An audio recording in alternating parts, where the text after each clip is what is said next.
आज ही Doubtnut app download करें। Doubtnut पर होगा अब आपके सभी मैथ्स, केमिस्ट्री, फिजिक्स और बायोलॉजी डाउट्स का सफाया। बस अपने क्वेश्चन की फोटो खींचो, उसे क्रॉप करो और तुरंत वीडियो सोल्यूशन पाओ। Download now. असर्शन रीजन का हमारे पास क्वेश्चन है जिसमें हमें असर्शन दी हुई है कि स्पोरोजीनस टिश्यू का कोई भी सेल, हर एक सेल माइक्रोस्पोर टेट्राड बनाने में केपेबल होता है। और रीज़न इसका दिया है कि माइक्रोस्पोर टेट्राड्स ज़्यादातर साइमल्टेनियस साइटोकाइनेसिस के प्रोडक्ट होते हैं। इन टर्म्स का सबसे पहले हम मतलब समझ लेते हैं। यहाँ पर स्पोरोजीनस टिश्यू जो दिया हुआ है ये माइक्रोस्पोरेंजियम का एक हिस्सा होता है और माइक्रोस्पोरेंजियम हमारे जो फ्लावरिंग प्लांट्स में मेल सेक्स ऑर्गन्स होते हैं यानी स्टेमन्स जो होते हैं उसके ऊपर के हिस्से में हम कह सकते हैं कि उसके टर्मिनल बायलोब्ड पार्ट में यानी एंथर जिसे कहा जाता है उसमें मिलने वाला एक स्ट्रक्चर है।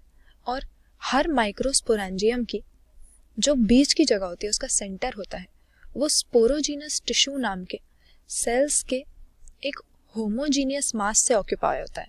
तो माइक्रोस्पोरेंजियम एंथर का वो स्ट्रक्चर है जो कि पोलन ग्रेन्स की फॉर्मेशन में इन्वॉल्व होता है और इसके बीच में सेंटर में हमें स्पोरोजीनस टिश्यू नाम का होमोजीनियस सेल्स का मास मिलता है।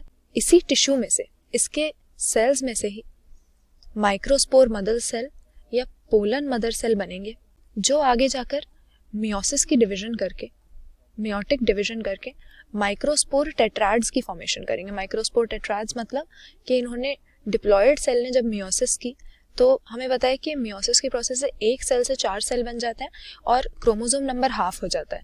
तो हमें हेप्लॉइड क्रोमोसोम नंबर वाले 4-4 सेल्स के ऐसे ग्रुप मिलते हैं पोलन मदर सेल्स या स्पोरोजीनस टिश्यू के जो सेल्स हैं उनकी मियोसिस से। और इन्हीं को जो ग्रुप्स होते हैं 4-4 माइक्रोस्पोर्स के हम माइक्रोस्पोर टेट्राड कहते हैं। बाद में जब एंथर मैच्योर हो जाता है तो मैच्योर हो जाने के बाद ये ड्राई हो जाते हैं, एक दूसरे से अलग हो जाते हैं और सेपरेट होके पोलन ग्रेन्स की फॉर्मेशन कर देते हैं। तो ये बिल्कुल सही बात है कि स्पोरोजीनस टिश्यू का हर सेल माइक्रोस्पोर टेट्राड बना सकता है क्योंकि स्पोरोजीनस टिश्यू ही माइक्रोस्पोरेंजियम का वो हिस्सा है जो पोलन ग्रेन्स की फॉर्मेशन के साथ एसोसिएटेड है और इसी में से पोलन मदर सेल्स या माइक्रोस्पोर मदर सेल्स ओरिजिनेट होते हैं जो मियोसिस से माइक्रोस्पोर्स बना रहे हैं। तो बिल्कुल सही बात हो गई।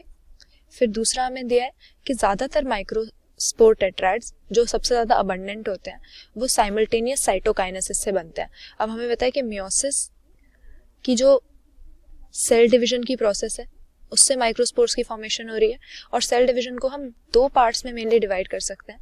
एक होता है कैरियोकाइनेसिस। कैरियोकाइनेसिस मतलब सेल के न्यूक्लियस को 2 पार्ट्स में डिवाइड होना। और फिर होता है हमारे पास साइटोकाइनेसिस मतलब साइटोप्लाज्म की डिवीजन होना। तो 2 तरह की साइटोकाइनेसिस हमारे पास होती है, एक साइमल्टेनियस और एक सक्सेसिव। लेकिन माइक्रोस्पोर टेट्राड्स के केस में, पोलन ग्रेन्स की प्रोडक्शन के केस में हम देखेंगे माइक्रोस्पोर टेट्राड्स कैसे बन रहे हैं। साइटोकाइनेसिस यहाँ पर साइमल्टेनियस टाइप की होगी और साइमल्टेनियस है या सक्सेसिव है साइटोकाइनेसिस, इसी पे जो टेट्राड बनता है मियोसिस के बाद उसकी मॉर्फोलॉजी डिपेंड करती है। तो हम देखते हैं ज़्यादातर माइक्रोस्पोर टेट्राड्स की फॉर्मेशन हो रही है साइमल्टेनियस टाइप की साइटोकाइनेसिस या डिवीजन से। तो ये भी स्टेटमेंट सही है, दोनों स्टेटमेंट सही हो जाएंगे। ऑप्शन बी हम आंसर मार्क करेंगे क्योंकि असर्शन और रीजन स्टेटमेंट तो दोनों सही दी हुई हैं लेकिन रीजन असर्शन को यहाँ पर एक्सप्लेन नहीं कर रहा है। क्लास 6 से 12 से लेके नीट, IIT, JEE मेंस और एडवांस के लेवल तक 10 मिलियन से ज्यादा स्टूडेंट्स का भरोसा। आज ही डाउनलोड करें डाउटनेट ऐप या व्हाट्सएप कीजिए अपने डाउट्स 8400 400 400 पर।